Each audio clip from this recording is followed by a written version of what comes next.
Bilang kabanatang 29, ang mga handog sa pista ng pagpapatunog ng mga trumpeta. Sa unang araw ng ikapitong buwan, huwag kayong magtatrabaho, sa halip, magtipon kayo para sumamba sa Panginoon.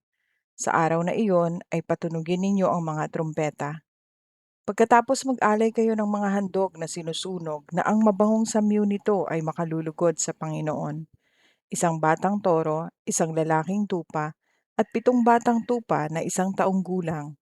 Kailangang walang kapintasan ang lahat ng mga ito. Sa paghahandog din niyo ng mga ito, samahan ninyo ito ng mga handog bilang pagpaparangal sa Panginoon. Magandang klaseng harina na hinaluan ng langis ang ihalo ninyo, 6 na kilo sa bawat batang toro, 4 na kilo para sa lalaking tupa, at 2 kilo sa bawat batang tupa. Maghandog din kayo ng isang lalaking kambing bilang handog sa paglilinis para mapatawad ang inyong mga kasalanan. Ihandog ninyo ito bukod pa sa buwanan at pang-araw-araw na mga handog na sinusunog na may kasamang handog bilang pagpaparangal sa Panginoon at mga handog na inumin. Mga handog ito na sinusunog at ang mabangong samyo nito ay makalulugod sa Panginoon. Mga handog sa araw ng pagtubos. Sa ikasampung araw nitong ikapitong buwan, magtipon kayo para sumamba sa Panginoon. Kailangang mag-ayuno kayo at huwag kayong magtatrabaho. Pagkatapos mag-alay kayo ng handog na sinusunog na ang mabahong samyo nito ay makalulugod sa Panginoon. Isang batang toro, isang lalaking tupa at 7 batang tupa na 1 taong gulang. Kailangang walang kapintasan ang lahat ng mga ito. Sa paghahandog ninyo, samahan ito ng handog bilang pagpaparangal sa Panginoon. Ang isama ninyo ay magandang klaseng harina na hinaluan ng langis, 6 na kilo sa bawat batang toro, 4 na kilo sa bawat lalaking tupa, at 2 kilo sa bawat batang tupa. Maghandog din kayo ng isang lalaking kambing bilang handog sa paglilinis.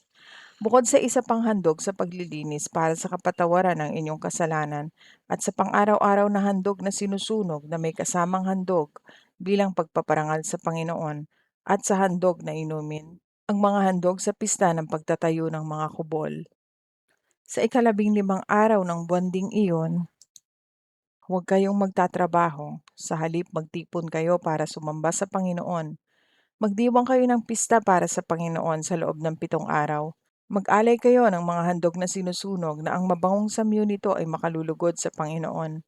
Sa unang araw, ito ang inyong ihandog: 13 batang toro, 2 lalaking tupa, at 14 batang tupa na 1 taong gulang.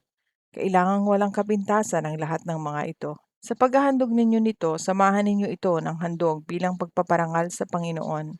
Haluan ninyo ito ng magandang klaseng harina na hinaluan ng langis, 6 na kilo sa bawat batang toro, 4 na kilo sa bawat lalaking tupa, at 2 kilo sa bawat batang tupa. Maghandog din kayo ng isang lalaking kambing bilang handog sa paglilinis, bukod pa sa pang-araw-araw na handog na sinusunog na may kasamang handog bilang pagpaparangal sa Panginoon at handog na inumin. Sa ikalawang araw, ito ang inyong ihandog: 12 batang toro, 2 lalaking tupa, at 14 batang tupa na 1 taong gulang. Kailangang walang kapintasan ang lahat ng mga ito. Sa paghahandog ninyo nito, samahan ninyo ito ng tamang dami ng handog bilang pagpaparangal sa Panginoon at handog na inumin.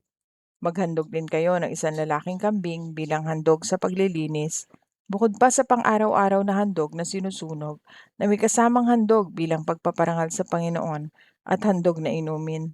Sa ikatlong araw, maghandog kayo ng 11 batang toro, 2 lalaking tupa at 14 batang tupa na 1 taong gulang. Kailangang walang kapintasan ang lahat ng mga ito. Sa paghahandog ninyo nito, samahan ninyo ito ng tamang dami ng handog bilang pagpaparangal sa Panginoon at handog na inumin. Maghandog din kayo ng isang lalaking kambing bilang handog sa paglilinis, bukod pa sa pang-araw-araw na handog na sinusunog na may kasamang handog bilang pagpaparangal sa Panginoon at handog na inumin. Sa ikaapat na araw, ito ang inyong ihandog: 10 batang toro, 2 lalaking tupa, at 14 batang tupa na 1 taong gulang. Kailangang walang kapintasan ang lahat ng mga ito. Sa paghahandog ninyo nito, samahan ninyo ito ng tamang dami ng handog bilang pagpaparangal sa Panginoon at handog na inumin. Maghandog din kayo ng isang lalaking kambing bilang handog sa paglilinis, Bukod pa sa pang-araw-araw na handog na sinusunog na may kasamang handog bilang pagpaparangal sa Panginoon at handog na inumin. Sa ikalimang araw, ito ang inyong ihandog: 9 na batang toro, 2 lalaking tupa, at 14 na batang tupa na 1 taong gulang. Kailangang walang kapintasan ang lahat ng mga ito. Sa paghahandog ninyo nito, samahan niyo ito ng tamang dami ng handog bilang pagpaparangal sa Panginoon at handog na inumin. Maghandog din kayo ng 1 lalaking kambing bilang handog sa paglilinis. Bukod pa sa pang-araw-araw na handog na sinusunog, na may kasamang handog bilang pagpaparangal sa Panginoon at handog na inumin. Sa ika-6 na araw, ito ang inyong ihandog: 8 batang toro, 2 lalaking tupa, at 14 na batang tupa na 1 taong gulang. Kailangang walang kapintasan ang lahat ng mga ito. Sa paghahandog ninyo nito, samahan ninyo ito ng tamang dami ng handog bilang pagpaparangal sa Panginoon at handog na inumin. Maghandog din kayo ng 1 lalaking kambing bilang handog sa paglilinis. Bukod pa sa pang-araw-araw na handog na sinusunog na may kasamang handog bilang pagpaparangal sa Panginoon at handog na inumin. Sa ika-7 araw, ito ang inyong ihandog: 7 batang toro, 2 lalaking tupa, at 14 na batang tupa na 1 taong gulang. Kailangang walang kapintasan ang lahat ng mga ito.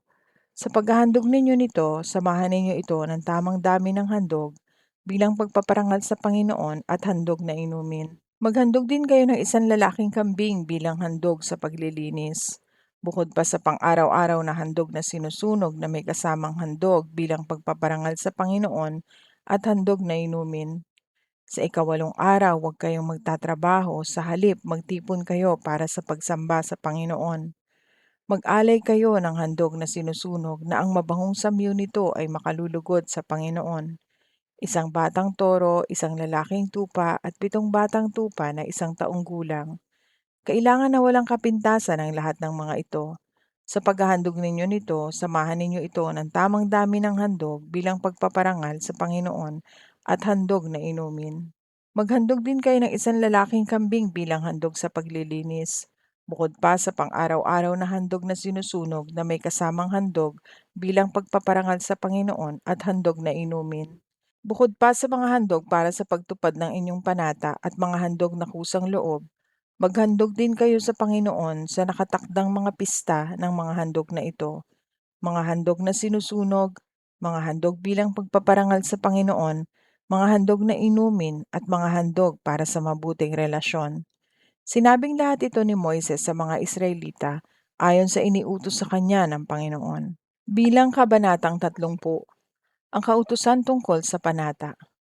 Sinabi ni Moises sa mga pinuno ng lahi ng Israel, ito ang mga utos ng Panginoon: kung ang isang lalaki ay gagawa ng panata o susumpa sa Panginoon na gagawin niya o hindi ang isang bagay, kailangang tuparin niyang lahat ang kanyang sinabi.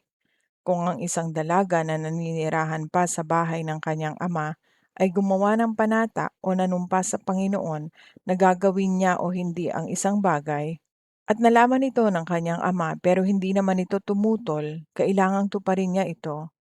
Pero kung tumutol ang kanyang ama nang malaman ito, hindi na niya ito kailangan tuparin. Patatawarin siya ng Panginoon dahil tumutol ang kanyang ama. Kung ang isang dalaga ay manumpa o gumawa ng panata na gagawin niya o hindi ang isang bagay, pagkatapos nag-asawa siya kahit na pabigla-bigla man o hindi ang kanyang pangako, at nalaman ito ng kanyang asawa pero hindi naman ito tumutol, kailangang gawin niya ang kanyang ipinangako. Pero kung tumutol ang kanyang asawa nang malaman ito, hindi na niya ito kailangan tuparin at wala na siyang pananagutan sa Panginoon. Pero kung ang isang biyuda o babaeng hiniwalayan ng asawa ay gumawa ng panata o nanumpa na gagawin niya o hindi ang isang bagay, kailangan tuparin niya ito. At kung ang isang babaeng may asawa ay gumawa ng panata o nanumpa na gagawin niya o hindi ang isang bagay, at nalaman ito ng kanyang asawa, pero tumahimik lang ito at hindi tumutol, kailangang tuparin niya ito. Pero kung tumutol ang kanyang asawa nang malaman nito, hindi na niya ito kailangan tuparin. Patatawarin siya ng Panginoon dahil tumutol ang kanyang asawa. May karapatang pumayag o tumutol ang kanyang asawa sa kahit anong ginawa niyang sumpa o panata. Pero kung hindi tumutol ang kanyang asawa sa mismong araw na nalaman niya ito, pumapayag ang kanyang asawa na tuparin niya ito. Pero kung pinalipas pa ng kanyang asawa ang ilang araw bago pa tumutol, ang kanyang asawa ang parurusahan sa kanyang kasalanan. Iyon ang kautusan na ibinigay ng Panginoon kay Moises tungkol sa lalaki at sa kanyang asawa, at tungkol sa ama at sa kanyang anak na dalagitang nakatira sa kanyang bahay.